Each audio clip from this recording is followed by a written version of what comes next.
बिस्मिल्लाहिर्रहमानिर्रहीम। अस्सलाम वालेकुम स्टूडेंट्स, उम्मीद करता हूँ आप सब लोग खैरियत से हो गए। क्लास 9 स्टूडेंट्स, आपको मैथ फैक्टर में सर अनवर का खुशामदीद है। और हम जो है आज क्लास 9 मैथमेटिक्स की सीरीज़ कर रहे हैं और इस सिलसिले में हमने चैप्टर नंबर 8 की एक्सरसाइज 8.1 जो है वो शुरू की थी। आज उसका क्वेश्चन नंबर 3 जो है हम सॉल्व करेंगे। तो हमारा जो चैप्टर का नेम है वो है ज्योमेट्री ऑफ स्ट्रेट लाइंस। तो इसकी इंट्रोडक्शन मैंने आपको पहले भी दे दी थी पिछली वीडियोस में, लेकिन इस वीडियो में भी मैं आपको थोड़ा सा इसका जो है ओवरव्यू आपको दे दूँगा ताकि आपको इस क्वेश्चन को समझने में मुश्किल पेश ना आए। तो क्वेश्चन नंबर 3 हमारे पास है, find gradient and inclination of lines joining.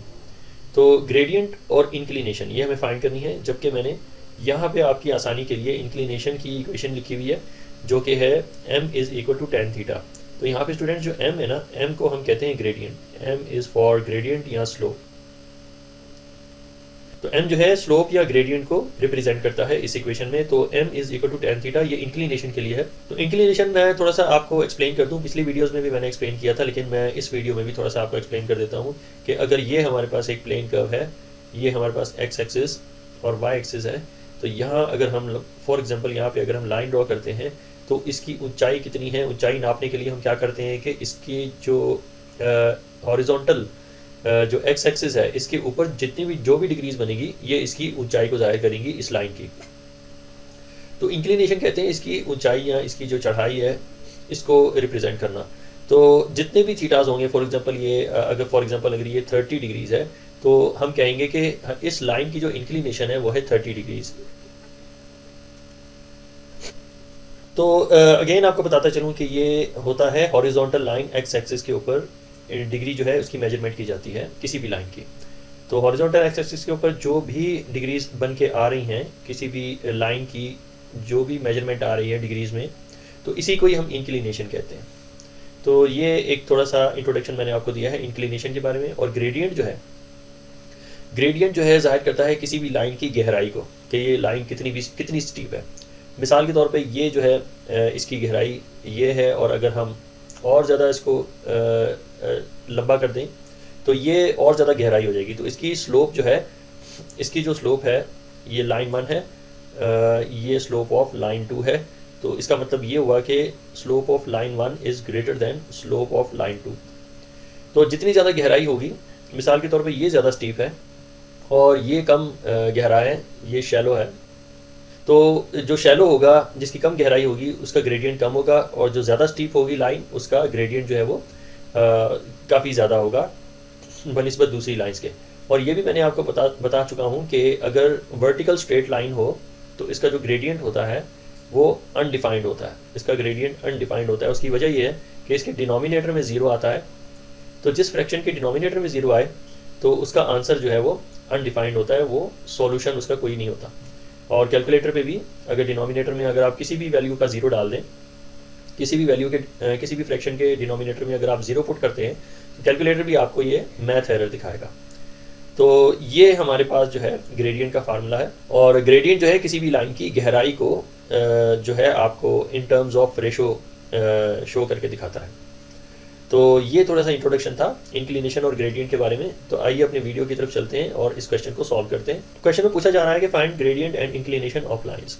तो हमारे पास ये पार्ट 1 है। पार्ट 1 में ये दो कोऑर्डिनेट्स हैं। आपको मालूम ही होगा कि दो कोऑर्डिनेट्स जो है एक स्ट्रेट लाइन बनाते हैं, और या इस तरह कह लें कि एक स्ट्रेट लाइन ड्रॉ करने के लिए सिर्फ हमें इन दो कोऑर्डिनेट्स की ज़रूरत होती है, या दो पॉइंट्स की ज़रूरत होती है एक स्ट्रेट लाइन ड्रॉ करने के लिए। तो ये दो पॉइंट्स अगर हों तो इस पर स्ट्रेट लाइन जो है ड्रॉ करना बहुत आसान हो जाएगा।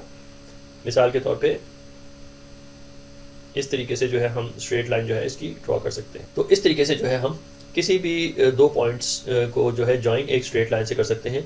स्ट्रेट लाइन ड्रॉ करने के लिए सिर्फ दो पॉइंट्स की ही ज़रूरत होती है। तो दो कोऑर्डिनेट्स गिवन है हर पार्ट के अंदर। तो हर पार्ट को हमें सेपरेटली सॉल्व करना है, और हर पार्ट का ग्रेडियंट भी फाइंड करना है, और इसकी इंक्लिनेशन भी फाइंड करनी है। और मैंने इसके फार्मूलाज जो है इसके इक्वेशंस मैंने यहाँ पे मेंशन कर दी हैं, और साथ ही मैंने इसकी इंट्रोडक्शन भी आपको थोड़ी सी दे दी है। तो अब हम सॉल्व करने जा रहे हैं अपना पार्ट 1। तो पार्ट 1 में हमारे पास ए कोऑर्डिनेट है 2 6 और बी कोऑर्डिनेट है 5 8। सो लेट्स सपोज के B coordinate x2 y2, B coordinate को हम कह देते हैं दिस इज x2 y2, यानी 5 जो है x2 और 8 जो है ये y2 सपोज कर लेंगे। इसी तरीके से कोऑर्डिनेट ए को जो है हम 2.6 है। सो 2 को हम सपोज कर लेते हैं दिस इज x1 और ये y1। तो सबसे पहले इसका ग्रेडियंट फाइंड करेंगे। ग्रेडियंट फाइंड करने के बाद हम इंक्लिनेशन जो है वो फाइंड करेंगे। तो ग्रेडियंट का जो फार्मूला है वो है y2 minus y1 divided by x2 minus x1। सो यहाँ पे इसके फार्मूले में हमने इनकी वैल्यूज प्लग इन करनी है। तो y2 हमारे पास 8 है और y1 6 है, तो 8 माइनस 6 डिवाइडेड बाय, ये स्टूडेंट्स हम ग्रेडियंट फाइंड करने जा रहे हैं पार्ट 1 की लाइंस का, और x2 माइनस x1 यानी 5 माइनस 2। सो यहाँ पे हमने 5 माइनस 2 को प्लग इन करना है और इसका नेट रिजल्ट है 8 माइनस 6 जो है वो 2 और डिवाइडेड बाय 5 माइनस 2 जो है वो 3। सो 2/3 इसका जो है वो ग्रेडियंट है। अब जो है हमें इसकी इंक्लिनेशन फाइंड करनी है। इंक्लिनेशन जो है हमारे पास m is equal to tan theta इसका फार्मूला होता है। So m is equal to tan theta. So m जो है हमने फाइंड कर लिया है विच इज स्लोप, और स्लोप जो है वो 2/3 है। तो m की जगह पे हमने 2/3 जो है प्लग इन करना है, और tan थीटा हमने इस तरीके से वैल्यूज जब प्लग इन कर लिए हैं तो थीटा अगर हमें फाइंड करना हो तो थीटा इज इक्वल टू, ये tan जो है दूसरी तरफ जाके tan इनवर्स हो जाएगा।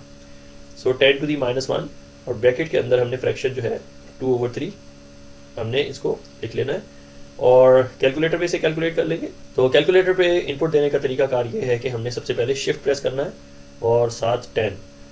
तो हमारे पास ये जो डिस्प्ले होगा वो होगा 10 to the -1। Since we have the fraction inside the bracket, तो हम सबसे पहले फ्रैक्शन का बटन प्रेस करेंगे और न्यूमरेटर में 2 और डिनोमिनेटर में 3 इनपुट देंगे, तो हमारा आंसर आएगा 33.69। तो थीटा हमारे पास निकल के आया 33.69। तो जो मैंने आपको समझाया था कि हॉरिजॉन्टल एक्स एक्सिस से अगर हम डिग्रीज मेजर करते हैं तो this represents the inclination of the line. So यहाँ पे इंक्लिनेशन जो है कितनी डिग्रीज है 33.69। तो ये हमारे पास इस लाइन की इंक्लिनेशन आ जाएगी। तो हमारा फर्स्ट पार्ट जो है यहाँ पे जो है फिनिश होता है। हमारे ये फर्स्ट पार्ट का जो आंसर है ग्रेडियंट 2/3 है और इंक्लिनेशन जो है वो 33.69 है। अब हम चलते हैं सेकंड पार्ट की तरफ। तो सेकंड पार्ट में हमारे पास दो कोऑर्डिनेट्स गिवन हैं C एंड D। सो हम सपोज कर लेंगे यहाँ पे जो D है वो D कोऑर्डिनेट x2 और y2 है, this is x2 and y2, और C कोऑर्डिनेट जो है हमारे पास x1 y1 है। तो अकॉर्डिंगली हमने इनकी वैल्यूज को प्लग इन करना है ग्रेडियंट में। सबसे पहले ग्रेडियंट फाइंड करेंगे, फिर उसके बाद इंक्लिनेशन की तरफ जाएंगे। तो इनकी वैल्यूज को हमने ग्रेडियंट के फार्मूले में इनपुट देनी है। सो सबसे पहले y2 माइनस y1 यानी -3 माइनस, यहाँ पे हम लिखेंगे -3 माइनस, और यहाँ पे हमारे पास y1 4 है, तो -3 minus 4 divided by x2 minus x1 यानी 1 माइनस -2, 1 माइनस और ब्रैकेट में है -2। इसको हम सॉल्व करके आंसर निकालेंगे। ये हमारे पास -7/3 आंसर आ जाएगा, -7/3। सो ये स्टूडेंट्स हमारा इसका इस लाइन का जो है वो ग्रेडियंट है। सो ये हमारे पास एक ग्रेडियंट निकल आया। अब इसी ग्रेडियंट को हमने इंक्लिनेशन की इक्वेशन में जो है इनपुट देके और थीटा फाइंड कर लेंगे, और थीटा जो है रिप्रेजेंट करता है इंक्लिनेशन को। So theta is equal to tan to the inverse tan inverse, और हमारे पास फ्रैक्शन में -7/3 है जो कि ग्रेडियंट है 7/3 है, और इसे जो है हम कैलकुलेटर पे कैलकुलेट कर लेते हैं। अगेन हम शिफ्ट प्रेस करेंगे और 10, और साथ ही हमने माइनस का साइन, और फ्रैक्शन जो है यहाँ पे हमने इनपुट देनी है न्यूमरेटर में 7 और डिनोमिनेटर में हमारे पास है 3। तो इसका आंसर जो है वो -66.8 आएगा।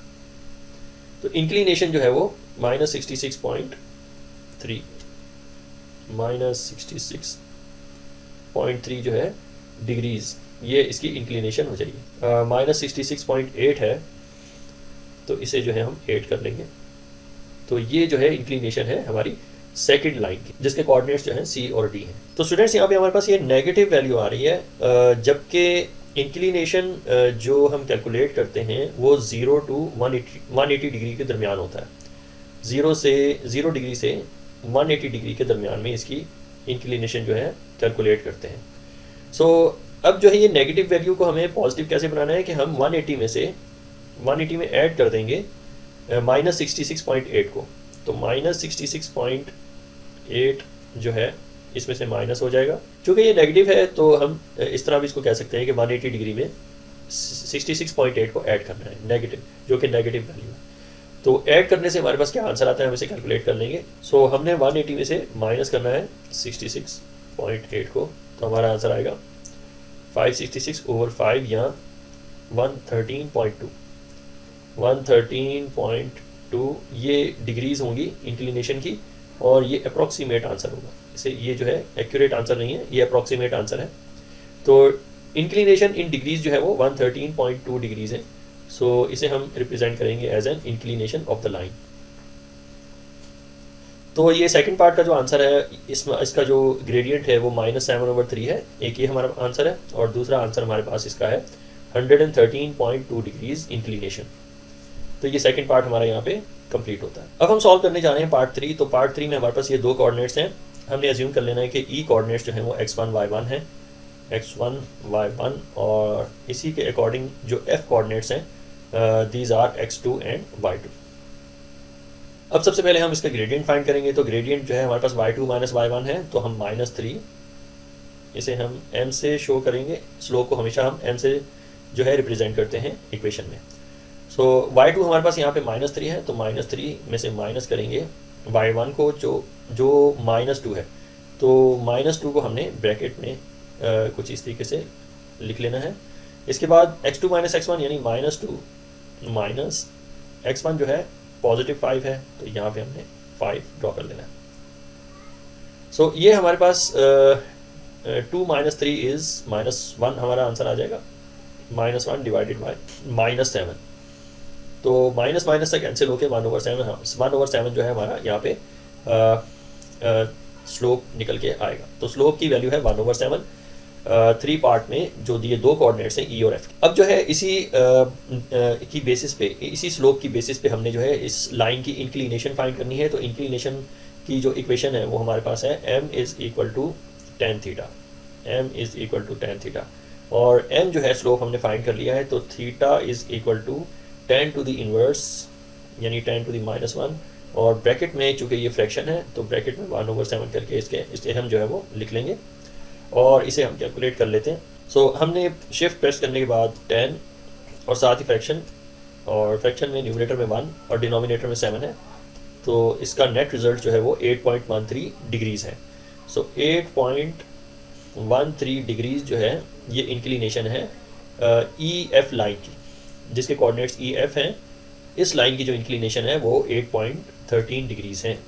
तो हम इसे जो है कुछ इस तरीके से रिप्रेजेंट करेंगे, इंक्लिनेशन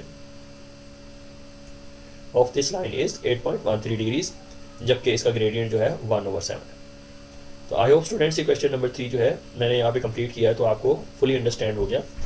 अब हम चलते हैं क्वेश्चन नंबर 4 की तरफ, और क्वेश्चन नंबर 4 में हमारे पास ये दो कोऑर्डिनेट की मैंने ए और बी, और पूछा गया है कि इसका जो स्लोप है, find the slope of line.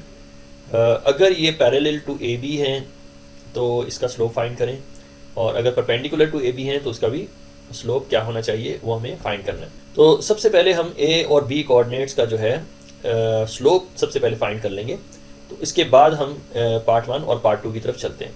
तो slope of A B line, तो ए बी लाइन का जो स्लोप है this is m, slope of A B line is equal to y2 - y1 यानी -3 जो है सपोज करने के ये y2 है, तो 7 जो है x2 हो जाएगा, और इसी तरीके से 6 जो है हम एज्यूम कर लेते हैं दिस इज़ y1, और -2 जो है हमारे पास x1।